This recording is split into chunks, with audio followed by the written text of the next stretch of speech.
बेएतबारी हो गई है, बेएतबारी की इंतहा हो गई है।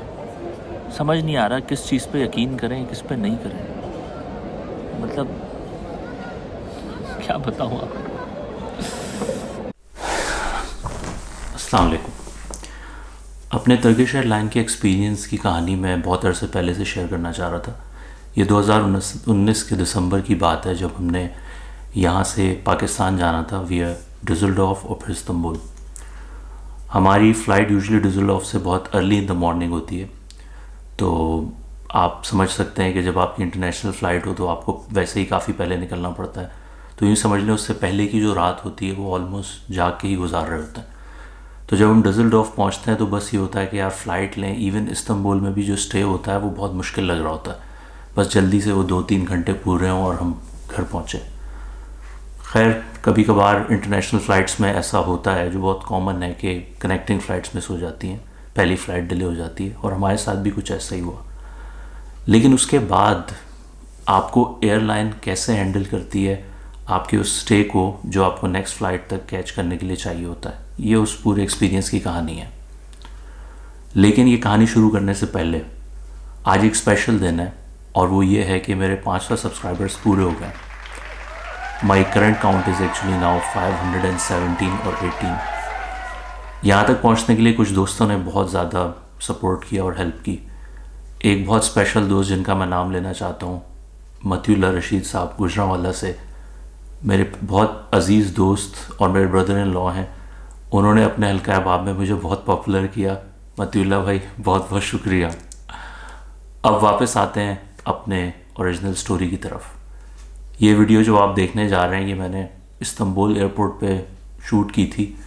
उस दौरान जो एक्सपीरियंस था वो आपके साथ शेयर कर रहा हूँ। तो आइए उस वीडियो की तरफ चलते हैं। अस्सलाम वालेकुम। इस वक्त हम अतातुर्क इस्तांबुल एयरपोर्ट पे स्ट्रैंडेड है। हमारी जो फ़्लाइट थी कल की वो मिस हो गई, इस्तांबुल से कराची की। नेक्स्ट फ़्लाइट जो है वो हमें अगले दिन दी है। दोबारा एयरपोर्ट आ चुके हैं, खाना खाया, और आज भी 1.5 घंटे लेट। तो भाई टर्किश एयरलाइन नहीं जम रही, नहीं लीजिएगा। मुखलिसाना मशवरा है, नहीं लीजिएगा। बात ये नहीं है कि फ़्लाइटें कैंसिल नहीं होती, फ़्लाइटें कैंसिल हो जाती हैं, लेकिन उसके बाद आप अपने पैसेंजर्स को कैसे ट्रीट करते हैं ये अहम है। अब मैं आपको बताता हूँ स्टोरी शुरू कहाँ से हुई।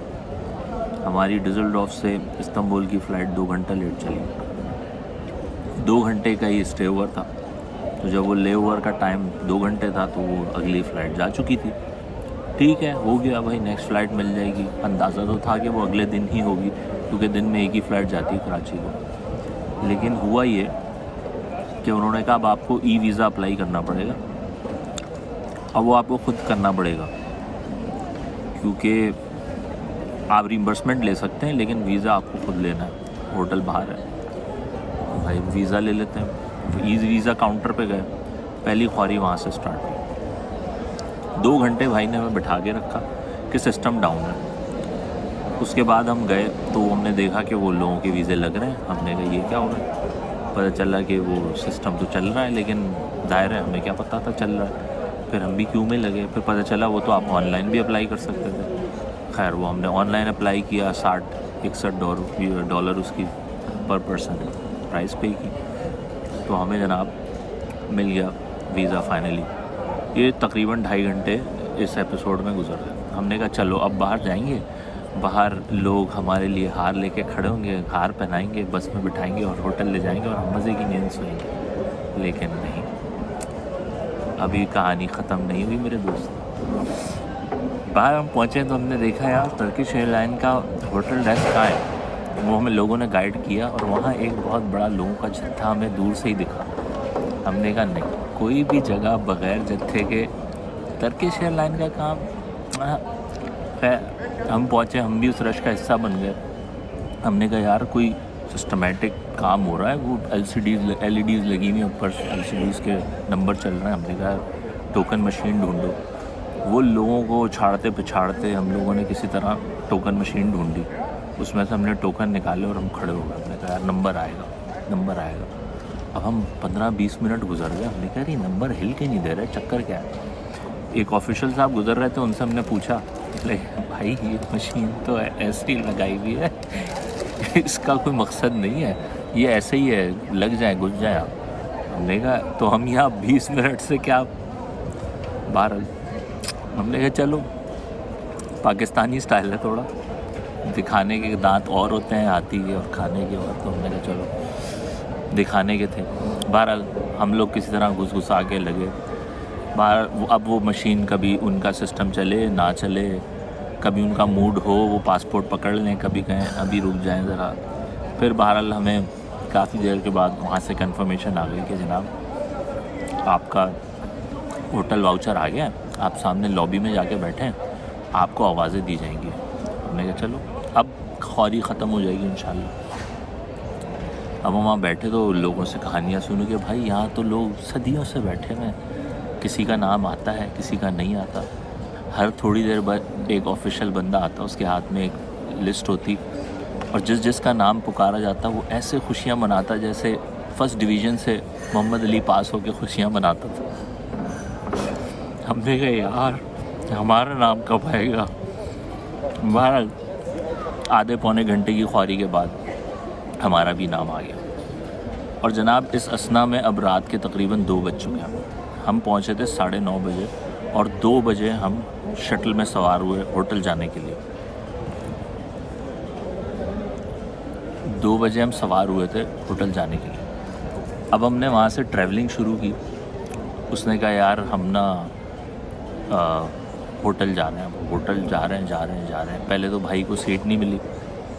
आपका भाई सेक्रीफाइस, बाकी सब बैठ जाए, मैं खड़ा हो जाऊँगा, मसला नहीं है यार, 10-15 मिनट होगा। वो जो बस चली भाईजान, आधा घंटा गुजर गया, होटल आके नहीं दे रहा। बहरहाल फिर एक होटल आया, उसके अंदर सब उतरे कि हाँ भाई अब सुकून का बिस्तर नसीब होगा। ये बात हो गई तकरीबन 2:30 बज चुके हैं या 3:30 बज चुके हैं। बहरहाल हम घुसे तो अब वो नहीं ये तो गलत होटल है, ये थोड़ी होटल तो कहीं और है। अच्छा तो दोबारा बैठे।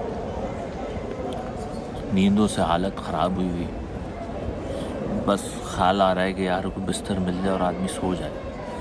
जो ख्याल आया था दिल में कि इस्तांबुल जाके देख लेंगे चंद घंटों के लिए, अब वो भी हवा हो चुका है, क्योंकि अब हम होटल ढूंढे जा रहे हैं, हमें होटल मिल के नहीं दे रहा। फिर हमने आधे घंटे की ड्राइव की। उसके बाद फाइनली 2-3 लोगों से पूछा के हम होटल पहुंच गए। तो जनाब ये किस्सा फिर 4 बजे तकरीबन हम होटल में चेक इन हुए। 9:30 बजे रात को फ़्लाइट पहुंची और 4 बजे हम होटल में चेक इन हुए। अब होटल में चेक इन होने के बाद ये बात सही है कि होटल अच्छा था, कमरा भी उन्होंने बहुत अच्छा दिया, इसमें कोई शक नहीं है। कमरे के अंदर वॉशिंग मशीन, माइक्रोवेव, ओवन और छोटा सा किचन का स्टव वगैरह सब माल फिट था। मतलब वो रूम का इशू नहीं था, लोग भी अच्छे थे, खाना पीना कोई मसला नहीं था। बहरहाल भाई अब हम दिन हमने होटल में ही गुजारा, क्योंकि सो के इतनी देर से उठे, लंच वंच किया, उसके बाद फिर नीचे आ गए। हमें कहा था शटल लेने आ जाएगी आपको तकरीबन 5 बजे, वो आई 5:30 बजे। चलो इतना तो अब हम यूज़ टू हो गए हैं तुर्की में ये तो बहुत जल्दी था, मतलब आधा घंटा तो कुछ भी नहीं है, ठीक है। वाल हम यहाँ पहुँचे, हमने कहा यार अब 9:30 बजे की फ़्लाइट है, अपना जाएंगे आराम से सुबह 5 बजे इंशाल्लाह कराची में। यहाँ पहुँचे तो स्टोरी नहीं ख़त्म हुई दोस्त, फ़्लाइट 11:15 हो चुकी है। अब हम बैठे हुए हैं फाइनली और 11:15 का इंतज़ार कर रहे हैं कि जनाब, बल्कि तकरीबन 10:30 का, क्योंकि बोर्डिंग होपफुली शुरू हो जाएगी अगर सब कुछ सही रहा। क्योंकि अब दोस्त एतमाद का ये लेवल हो गया ना कि मतलब किसी चीज़ बेएतबारी हो गई है, बेएतबारी की इंतहा हो गई है। समझ नहीं आ रहा किस चीज़ पे यकीन करें किस पे नहीं करें, मतलब क्या बताऊँ आपको। बहरहाल देखें अब क्या होता है। इंशाअल्लाह ताला 10:30 बजे देखेंगे कि बोर्डिंग वाकई शुरू होती है। क्या मैं कभी पाकिस्तान पहुंच जा पाऊँगा? मुझे तो लग रहा है मैं सदियों से सफ़र में बहरी जहाज़ों के सफ़र इससे बेहतर होते थे यार। पता तो चलता था कि बेशक महीने का सफ़र है, महीने के बाद पहुंच जाएंगे। ये मिलते हैं फिर। गेट अनाउंस हो गया और गेट की तरफ जा रहे हैं। अभी तक 11:15 ही दिखा रहा है। अल्लाह करे चेंज हो। 11 बज रहे हैं और हम प्लेन में, ऐसा लग रहा है उड़ जाएंगे इंशाल्लाह। जो लास्ट वीडियो आपने देखी जो मैं प्लेन में बैठा हुआ हूँ, तो उसके बाद हम वाकई फ़्लाई कर गए थे फाइनली। लेकिन अभी भी एक इशू बाकी है, और वो ये है कि हमने जो अपनी वीज़ा फ़ी पे की थी उसकी रिम्बर्समेंट का प्रोसेस भी कोई बहुत सिंपल नहीं था। पहले हमने अप्लाई किया रिम्बर्समेंट के लिए, उन्होंने कहा कि आप रिम्बर्समेंट नहीं ले सकते, आप कोई फ्री अपग्रेड ले सकते हैं अपनी नेक्स्ट बुकिंग में। और हमने सोचा हाँ, जैसे कि हम वाकई और टर्किश एयरलाइन हमारी फ़र्स्ट प्रायोरिटी होगी। लेकिन हमने कहा कि नहीं, हम ये एक्सेप्टेड नहीं है, आप हमें रिटर्न करें जो मनी था हमारे बैंक अकाउंट में। उन्होंने कहा नहीं, बैंक अकाउंट में मनी नहीं आ सकता, आपको हम एक वाउचर काइंड की कोई चीज़ बना देंगे, उसको पता नहीं क्या टेक्निकल नाम है, वो आपको हमारे डिज़ल्डॉफ ऑफिस में जाना पड़ेगा और वहाँ से क्लेम करना पड़ेगा। ये बहुत कम्बरसम प्रोसेस है, क्योंकि यहाँ से डिज़ल्डॉफ का नियरेस्ट ऑफिस कोई 2 घंटे की ड्राइव पे है। उनको बहुत कन्विंस करने की कोशिश की कि जिस क्रेडिट कार्ड से पे किया था आप उसी में अमाउंट रीइंबर्स कर दें, and so on and on. मैं और मेरी वाइफ साथ थे, तो आप दोनों एक साथ अप्लाई नहीं कर सकते, उनका अलग आईडी से अप्लाई करें, अपना अलग आईडी से अप्लाई करें। It's a nightmare. और अभी तक वो रिम्बर्समेंट मैं नहीं हासिल कर सका हूँ, क्योंकि 2 घंटे की ड्राइव करके जाने के लिए अभी तक, उसके बाद खैर कोविड वगैरह स्टार्ट हो गया, तो I still have to follow it up. तो कहने का मकसद ये है कि अगर तो आपकी फ़्लाइट मिस नहीं होती और आप स्ट्रेट थ्रू जर्नी से जा रहे हैं, तब तो टर्किश एयरलाइन में कोई ऐसा मसला नहीं है, there is no issue. Fleet ठीक है, रवैया भी ठीक ही होता है उनका जो क्रू होता है। लेकिन प्रॉब्लम ये है कि अगर बीच में कोई इस तरह का केस आ जाए जो हमारे साथ हुआ है, तब आप बहुत ज़्यादा ख्वारी से गुजर सकते हैं। तो कंक्लूजन ये है कि अगर मैंने अपने नेक्स्ट फ़्लाइट प्लान करनी है तो टर्किश एयरलाइन कम से कम मेरी फ़र्स्ट प्रायोरिटी नहीं होगी, इनफैक्ट मेरी लास्ट प्रायोरिटी होगी। और ये भी हो सकता है कि उस बैड एक्सपीरियंस के बाद मैं सोचूं कि यार अगर मुझे कोई और फ़्लाइट रीज़नेबल अमाउंट में नहीं मिल रही तो मैं अपनी डेट्स आगे पीछे कर लूं। लेकिन शायद मैं टर्किश एयरलाइन को पूरी कोशिश करूंगा कि उसको अवॉइड करूं। अगर ये वीडियो आपको पसंद आई है तो उसको अपने दोस्तों के साथ शेयर करें, ताकि वो भी एयरलाइंस बुक करते हुए बेहतर डिसीजन ले सकें। और मेरा चैनल सब्सक्राइब करें, लाइफ इन जर्मनी के बारे में इसी तरह आपको अपडेट करते रहेंगे। टिल नेक्स्ट टाइम, अल्लाह हाफ़िज़।